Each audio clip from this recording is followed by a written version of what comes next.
안녕하세요. 양신TV 거대고양이 양신 나흥식수이사입니다. 여러분들은 고양이파인가요? 아니면 강아지파인가요? 아니면 단순히 이제 내가 고양이를 좋아하는 게 내 취향일까요? 아니면 성격, 라이프 스타일, 아니면 심리적인 것까지 연결된 깊은 이유가 있을지, 오늘 영상에서는 이 심리학적인 연구, MBTI 성향, 그리고 실제 고양이파와 강아지파의 라이프 스타일이 어떻게 차이가 있는지 완벽 분석해 보도록 할게요. 내가 왜 고양이와 개를 좋아하는지 오늘 영상 보고 나면 딱 정리되실 거라고 생각을 합니다. 일단 심리학적인 연구 결과를 먼저 이야기할까요? 미국 텍사스 대학교 연구에 따르면 4,565명을 대상으로 조사했을 때 개파는 외향적이고 사교적이고 규칙적이고 고양이파는 내향적이고 창의적이고 좀 민감한 성향을 보였다라고 알려져 있습니다. 또 다른 연구도 있어요. 위스콘신 주립대학교에서도 비슷한 결과가 나왔는데요. 강아지파는 활동적이고 좀 규칙적인 삶을 선호하고요. 고양이파는 좀 독립적이고 자유로운 삶을 선호한다라고. 단순하게 반려동물 취향이 아닌 삶의 패턴이나 가치관이 좀 반영된 선택이 아닐까라는 연구 결과도 있었습니다. 저도 MBTI를 많이 맹신하진 않지만 저는 옛날 사람이라 혈액형을 맹신한다고 옛날에 얘기했지만 MBTI 성격 유형에서는 좀 이런 것들이 어떻게 나타날까요?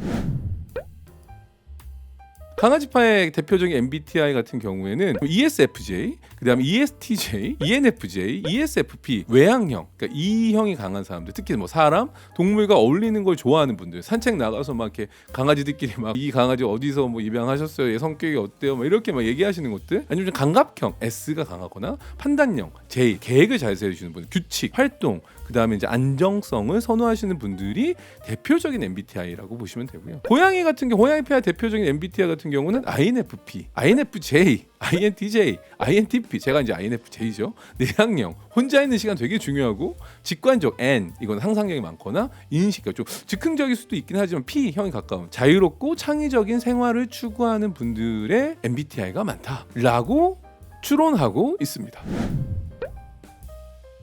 그럼 과연 고양이파와 강아지파의 라이프 스타일은 어떨까요? 단순하게 심리학적인 부분, MBTI뿐만 아니라 이 삶의 방식 자체가 강아지파, 고양이파는 정말 전 다르다고 보거든요. 일단 고양이파의 라이프 스타일 같은 경우는 혼자 있는 시간 좋아해요. 정말 저도 너무너무 좋아합니다. 혼술하거나 집콕하거나 혼자 영화 보거나 OTT 틀어놓는다던가. 그냥 갑작스러운 약속을 싫어해요. 즉흥적이보다는 일단 루틴이 되게 중요하거든요. 나는 고양이한테 밥도 줘야 되고 놀아줘야 되고 매일 같이 정해진 시간에 와서 아이가 불편한 거 없는지 챙겨야 되기 때문에 갑작스러운 약속 싫어하고 선약이라던가 이런 것들 좋아합니다. 보통은 이제 원룸 형태에서 키우시는 분들이 되게 많죠. 원룸이라던가 뭐 아파트 같은 경우를 이제 주택보다는 선호한다라고 조금 저는 라이프 스타일을 좀 보고 있고요. 취미 같은 경우도 그래서 보통은 좀 내향적이고 조금 집에 있는 혼자서 할 수 있는 것들이 좀 많다 보니까 혼자서 뭐 독서를 한다던가 뭐 아니면 뭐 그림 같은 것 그린다던가 아니면 넷플릭스 같은 OTT 같은 것들 본다던가 아니면 음악 듣기, 여행 가더라도 혼자 여행을 좀 간다던가 사진 찍는 거라던가 이러한 것들을 조금 활동을 많이 하시는 것 같고, 특히나 집에서 고양이 사진 많이 찍어서 그런 거 SNS에 많이 올린다던가, 그러니까 내향적이면서 집안에서 생활하는 것들의 취미들이 조금 많은 것 같아요. 그러다 보니까 좀 대부분의 라이프 스타일은 좀 고양이랑 함께 하면서 좀 조용하게 같이 있는 좀 그런 동거 스타일을 추구한다라고 보여집니다. 그럼 강아지파 라이프 스타일은 어떨까요? 당연히 사람들과 어울리는 거 너무 즐기죠. 뭐 모임 좋아하고요, 술자리 좋아하고요, 활동적인 취미, 막 액티비티 되게 강한 거. 이분들도 물론 당연히 계획적이고 일정한 루틴을 잘 지키죠. 산책을 매일 해야 되니까 나가야 되고 항상 뭐 이제 놀아줘야 되고 이런 것들도 당연히 중요하고요. 대신 이제 강아지가 워낙에 활동성이 많다 보니까 아까 뭐 원룸이라던가 아파트보다는 그냥 이제 넓은 주택 같은 것들을 선호하는 라이프 스타일을 가지고 있는 걸로 좀 보여집니다. 특히나 이제 마당이 있는 집이라던가 교회 주택, 그다음에 이제 캠핑도 빠뜨릴 수 없죠. 캠핑 가는 거 너무 좋아하고요. 강아지 데리고 캠핑장 가는 거, 이러한 액티비티를 되게 좋아하고 이러한 라이프 스타일을 좀 좋아한다. 그러다 보니까 취미 같은 것들도 좀 더 뭐 같이 움직일 수 있는 뭐 산책을 좀 많이 한다던가 등산이라던가 뭐 운동이라던가 이제 여행 이런 것들을 좀 더 사람들이랑 이렇게 같이 막 움직이는 뭐 반려동물 같이 하는 뭐 트레킹이라던가 뭐 이런 것들을 좀 선호하는 라이프 스타일을 가진 걸로 비춰져요. 기본적으로 반려견하고 같이 할 수 있는 야외 활동 라이프 중심으로 라이프 스타일이 갖춰지는 거죠.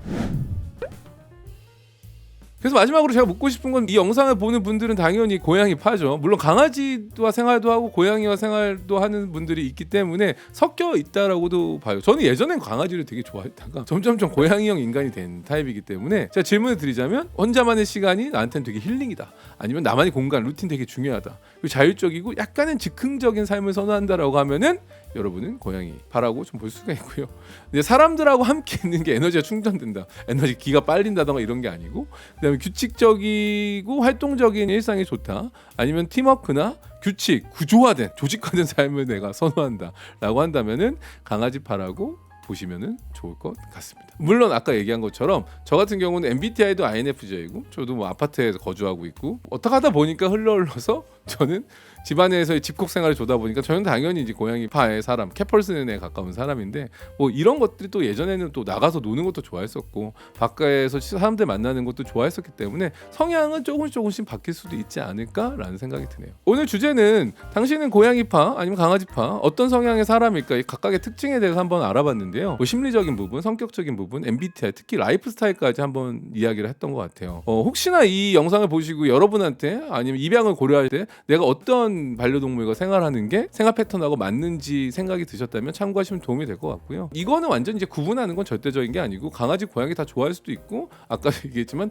뭐 흑백은 아니기 때문에 성격이나 라이프 스타일 상관없이 언제든지 사람 변할 수 있다라는 거, 저도 ENTJ에서 INFJ로 바뀐 것처럼 이런 것들이 여러분들이 반려동물과 선택을 해서 생활하는데 그냥 참고하시는 정도가 되면 좋지 않을까 싶습니다. 오늘 영상에서 본인 유형, MBTI, 라이프 스타일 이런 것들, 특히 MBTI 전 너무 궁금하거든요. 고양이와 생활하시는 분들의 MBTI가 어떤지 너무너무 궁금해서 참고로 저는 INFJ로 얘기했기 때문에 댓글로 남겨주시면은 참고해서 고양이와 생활하는 사람들 대표적인 분들은 MBTI 이런 거다라면은 되게 흥미로울 것 같고요. 오늘 영상이 도움이 되셨다면 구독과 좋아요, 알람, 댓글까지 부탁드리면서 안녕.